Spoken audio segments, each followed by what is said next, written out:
इसलिए मैं मैनेजर से मिलना चाहता हूँ। ये सुनते ही प्रणव जोर जोर से हंसने लगा और बोला, तुम्हें उसकी जरूरत नहीं पड़ेगी, मुझे अपना चेक दिखाओ। अभिनव ने गुस्से में प्रणव को अपना चेक दिखा दिया। प्रणव ने बिना देखे अभिनव और बाकी लोगों की आंखों के सामने चेक फाड़ दिया। अभिनव प्रणव पर चिल्ला उठा, तुम्हारा दिमाग खराब है क्या? सिक्योरिटी को बुलाओ और इस आदमी को अभी के अभी बाहर निकलवाओ यहाँ से।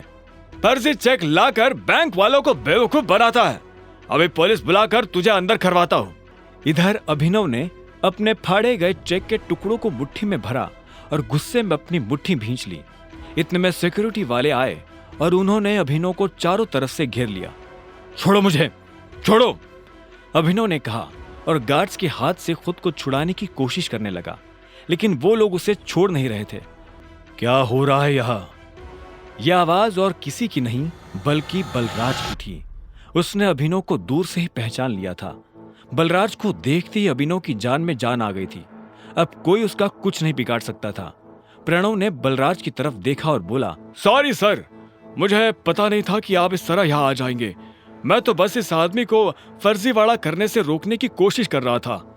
यह सुन बलराज ने अभिनव को ऊपर से नीचे तक देखा और फिर गार्ड्स की तरफ देखते हुए बोला, छोड़ दो उसे, बलराज ने कहा और मैनेजर के कैबिन की तरफ बढ़ने लगा। उसने पलटकर अभिनव को भी अपने साथ आने का इशारा किया। अगर इसने कुछ गलत किया है तो इस बारे में मैनेजर को पता होना चाहिए। अगर तुम अपने लेवल पर एक्शन लोगे तो हो सकता है कि मैनेजर बुरा मान जाए। जी सर, प्रणव ने हाँ में सिर हिलाते हुए कहा।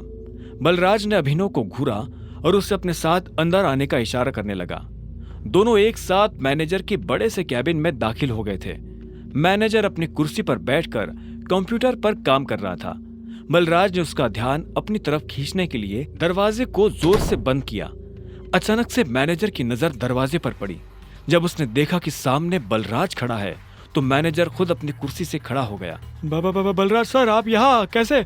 मुझे बुलवा लिया होता। बलराज ने उसे खींचते हुए देखा और बोला, वैसे तो मैं यहाँ कुछ काम से आया था, लेकिन बाहर जो मैंने तमाशा देखा तो मुझे लगा कि पहले उसके बारे में तुमसे बात कर लेनी चाहिए। तुम्हें पता है ये साहब कौन है?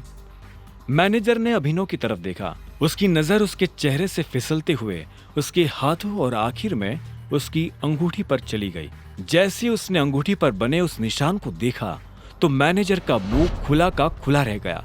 उसके मुंह से निकला, बाप रे बाप, ये टाइगर है। ये कौन है? अभिनव ने बलराज से पूछा। ये उस टीम का आखिरी हिस्सा है जिस टीम के तुम कैप्टन हो, टाइगर। इससे पहले कि अभिनव कुछ कह पाता, मैनेजर उसके पैरों में आकर गिरा और बोला, टाइगर, आपको यहाँ कितनी देर हुई और मैं आपके लिए क्या कर सकता हूँ? फिलहाल तो आप मेरे पैरों में से उठ जाइए। आपको और इनको छोड़कर किसी को नहीं पता कि मैं टाइगर हूँ, अभिनव ने कहा। यह सुनते ही मैनेजर अपनी जगह पर खड़ा हो गया और बोला, आपको देखकर बहुत अच्छा लगा। अब आप आ गए हैं तो हमें जरूर इस मुसीबत से बाहर निकाल ही लेंगे।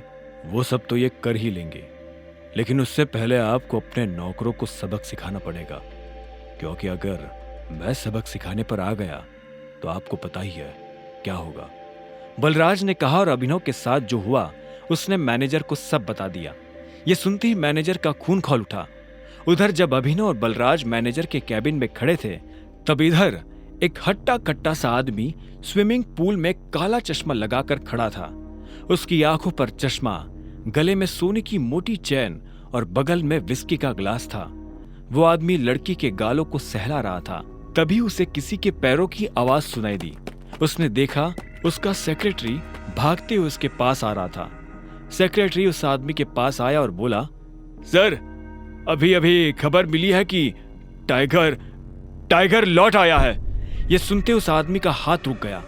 उसने लड़की के गाल पर से हाथ हटाया और हाँ में सिर हिलाते हुए सिगार पीने लगा। आप कहते हैं तो?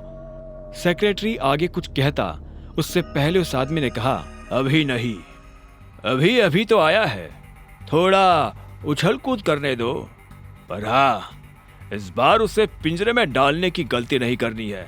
सेक्रेटरी ने हाँ में सिर हिलाया और वहां से निकल गया। Who is tiger? बगल में खड़ी उस लड़की ने पूछा। आगे की कहानी जानने के लिए देखें अगला एपिसोड सिर्फ पॉकेट एफएम के यूट्यूब चैनल पर और द रिटर्न ऑफ टाइगर के सारे एपिसोड्स को सुनने के लिए डिस्क्रिप्शन में दी लिंक से डाउनलोड करें पॉकेट एफएम ऐप।